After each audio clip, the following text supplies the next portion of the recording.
खाण्याने वजन वाढतं. वजन वाढलं तर वंध्यत्व होऊ शकतं. त्यामुळे जी लोक अतिशय वजन असतं त्यांच्यात हॉर्मोनल इम्बॅलन्स असतो, बाकी काय म्हणजे ॲक्ने वगैरे असतं. पुरुषांमध्ये पण ओबेसिटी असली म्हणजे वजन जास्ती असलं तर स्पर्म काउंट इफेक्ट होतो, त्याची क्वालिटी इफेक्ट होते, त्याचं काउंट इफेक्ट होतो. त्यामुळे खाण्याचा असा इफेक्ट होऊ शकतो. दुसरी गोष्ट म्हणजे की आता पुरुषांमध्येच बघितलं तर लाईफस्टाईल एक आहेच, पण काही पुरुषांमध्ये काउंट कमीच असतो. त्याचं काय कारण आहे ते कळत नाही, पण काउंट कमी असल्यामुळे बाळ होत नाही, त्यांना IVF करायची गरज असते.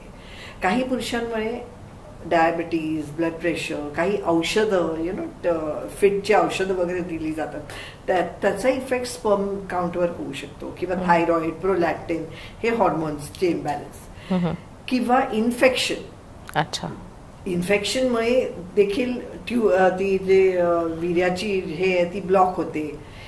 लहानपणी जर गालगुंड झालेले असतात तर त्या लोकांमध्ये स्पर्म काउंट 0 होऊन जातं, कारण गालगुंडाचा जो व्हायरस आहे तो टेस्टीजला पण डिस्ट्रॉय करतो. या इतकं डेंजर असतं हे आता तुमच्याकडनं कळलं.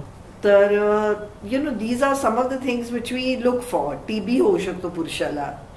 मग काही पुरुषांना जेनेटिकली प्रॉब्लेम नसतात, म्हणजे जी गर्भनलिका सॉरी वास डेफरन्स ज्याच्यातून वीर्य बाहेर पडतं ती ब्लॉक्ड, ती नसतेच काही पुरुषांना. अरे बापरे. तर मग स्पर्म्स तयार होतात पण बाहेर पडत नाहीत.